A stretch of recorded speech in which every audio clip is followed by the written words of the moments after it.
Fire signs, tignan po natin kung ano yung mensahe para sa iyo ngayong araw. Keep in mind po na ito ay general reading lamang, so hindi po lahat ay makaka-relate, so be open-minded. Tignan po natin kung ano ba yung energy mo for today. Okay? So, kuha tayo dito. Spirit guide, ano po ang mensahe natin for fire signs, Aries, Leo, Sagittarius. Kung di pa po kayo nakasubscribe dito sa ating channel, please subscribe na po kayo and palike na din po ng ating video. At sa mga nais naman po mag-avail ng ating private readings, lucky stones and amulet, makikita nyo po yung link sa description box below. Tarot Intentions by Aliana Reyes. Okay? Check po natin your energy for today. So we have, ayan, energy mo talaga yung lumabas. Aries, Leo, Sagittarius. So, fire signs. Ayan po. So, pwedeng ganado kayo. Goal-oriented kayo ngayong araw na ito. May mga task talaga kayo na gusto ninyong matapos.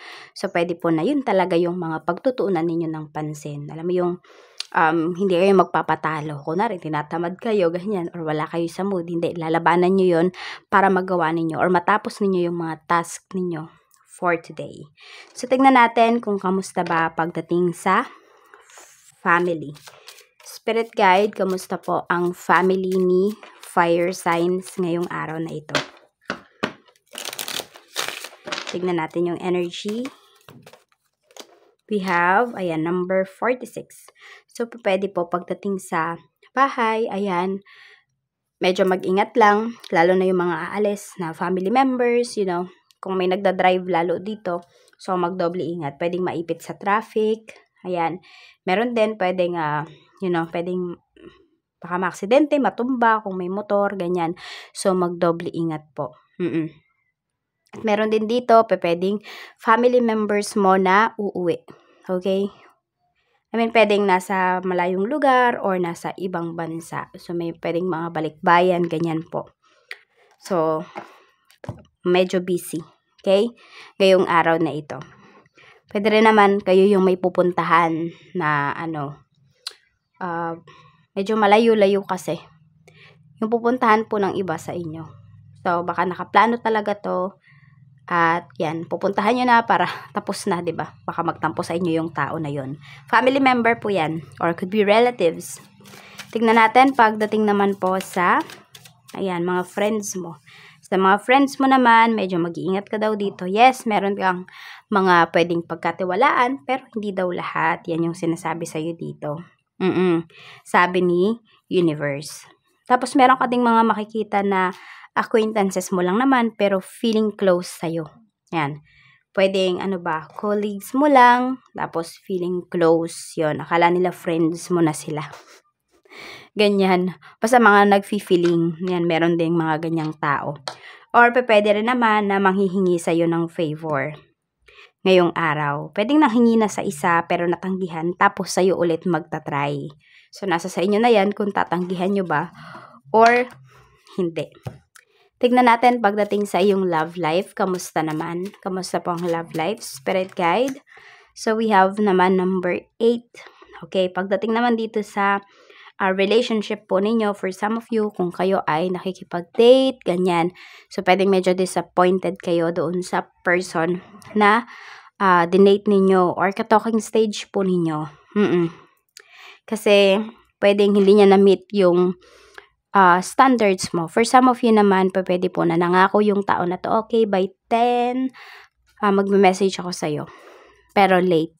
O kaya naman, totally hindi na nag-message. So, some of you, pwedeng pinuputol nyo na yung pakikipag-usap nyo towards that person. Kung kayo naman po ay in a relationship or married, pwedeng may mga hindi magandang, pag-uusap ba. So, iniiwasan nyo kasi talaga yon. Kaya naman kung wari, nafe-feel ninyo na, okay, teka, nagkakainitan na sa usapan, 'di ba, sa bangayan. So, nagba-back off kayo dito. Pwedeng hindi nyo muna nire-replyan. Or sobrang pinag-iisipan nyo po yung i-reply ninyo doon sa asawa ninyo or sa person po ninyo. Kasi ayaw ninyo na mas lumaki pa yung gulo or yung pag-uusap. Ayan, yung misunderstanding ba. Pero naman dito, could be on and off yung inyong relationship or yung inyong communication. Meron din ako nakikita dito, binablock pa kayo or binablock nyo pa. Basta parang ganun. Pag ayaw nyo siyang kausap, pwedeng binablock ninyo yung person ninyo. So, tingnan natin kung ano pa yung mensahe pagdating naman po sa kaperahan. Kaperahan naman po, spirit guide. We have naman number 14 pagdating sa money. So, pagdating naman sa pera is may good news na paparating para sa inyo dito. Pwedeng may envelope kayo na ma-receive, some of you, cheque, o kaya naman sa kunwari, GCash account po ninyo or bank account ninyo. So, pwede rin na kung may inutusan kayo, ayan, hindi ko alam kung may inutusan ba kayo mangutang sa tindahan or ano ba. Pwede, basta may good news na paparating sa inyo, okay? Pumapabor po sa inyo yung mga, could be, some of you, yung request po ninyo. Yan. Pabor siya para sa inyo. Tingnan natin kung ano pa yung mensahe para sa iyo pagdating naman po sa career. Sa career, ayan, meron tayo ditong number 43. So, some of you, magiging happy talaga kayo kasi nandoon talaga na maaayos po ninyo yung trabaho ninyo ngayong araw. So, matatapos nyo siya. Tapos, yung iba naman po sa inyo, pwedeng may prize pala yan. Tipong, kunwari, sino ba yung unang makakagawa or, yes, makakakomplete nung tasks. Diba? Meron palang gift, meron palang ibibigay po sa inyo. So, ayan. Sobrang magiging happy kayo dito. Tingnan natin. Some of you naman kinakabahan ngayong araw. Hindi ko alam kung sino yung bumisita dyan sa work po ninyo. So, parang aligagadi naman yung iba sa inyo. Tingnan natin. Pero kasi hindi kayo magpapatalo dyan dahil, ayun nga, goal-oriented po kayo. Tingnan natin. Sanay kayo sa pressure, some of you. Tingnan natin sa business mo naman, we have number 16. Pagdating naman po dito sa business, talagang naman fire signs na mga tamang tao po. Yung inyong mga makakadeal for today. Pwede rin mga bultuhan or malalayo pa yung mga tao na nagpupunta dyan sa business po ninyo. Parang sabihin natin, dinadayo yung business po ninyo ngayong araw na ito. Oo. Or sabihin natin, yung mga clients mo, before dun sila umu-order or bumibili sa isa, ngayon sa'yo na. So, so lumalapit na sila sa'yo. Dumadami na yung mga clients mo, nakikilala na yung business mo. Yung iba naman po sa inyo, pwedeng matatag na talaga yung business ninyo, pero mas mag-grow pa talaga yan. Yan, ngayong araw is marami po kayong sales. Sabi ko nga, pwedeng malalayo pa yung mga clients ninyo. Tignan natin ano pa yung mga positive things na paparating para sa'yo. Tignan natin. Ayan nga. Positive things. Dito tayo kumuha. Positive things na pwedeng mangyari sa'yo ngayong araw. We have, ayan, teeth. So, pwede po na may magpapabunot ngayon or magpapabrace. Some of you magpapaveneers. So, kung ano naman po yung gagawin ninyo sa inyong ngipin. Some of you naman, pwedeng sa nose. Ayan, di ba may nose din tayo dito. Meron sa lips. So, kung nagbabalat yung lips ninyo, masusolusyonan nyo na yan. Ayan, matatapos na. Baka may singaw yung iba sa inyo, ganyan. So, matatapos na po yan. Or gagaling na, makaka-recover na yung iba sa inyo. Pwedeng may binunutan ng ngipin or may bubunutan.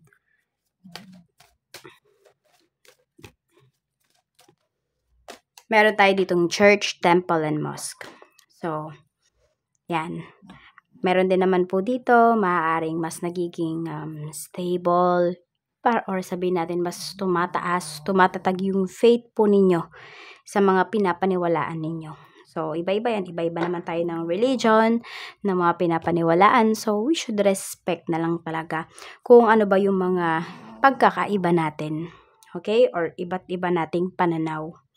So, tignan po natin, okay, ano naman yung mga negative things na pwedeng mangyari sa'yo ngayong araw na ito. Sinasabi natin to para maiwasan po ninyo. Ayan, kailangan balance yung reading natin, hindi puro positive yung naririnig ninyo.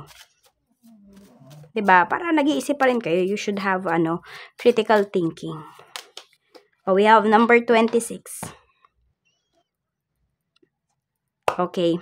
So, pwede po na dito naman may nagsisekreto sa inyo. Merong sekreto bang tinatago? Ayan.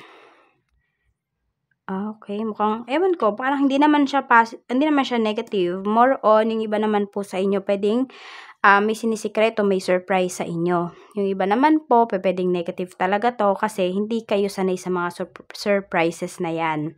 Oo. Tas meron din dito, pwedeng ang tinatago is, some of you, yung marriage talaga, tinatago. Ayan. Pwedeng may kaugnayan dyan because of religion. Some of you, sa mga paniniwala ninyo, kaya tinatago yung marriage. Oo. Or you feel na yung asawa mo, yung person mo, may tinatago sa'yo pagdating sa relationship ninyo. So, para bang nagda-doubt ka. Nagiging doubtful kayo dito. So, marami sa inyo, pwedeng naghahanap kayo ngayon ng evidence. So, ayan lang po. Maraming salamat, fire signs. Mag-ingat ka always. And more blessings to come.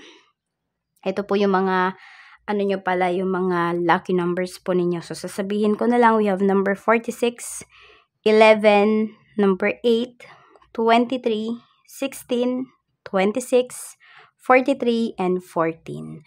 So, marami-rami yung inyong mga lucky numbers. Yan lamang po. Bye-bye!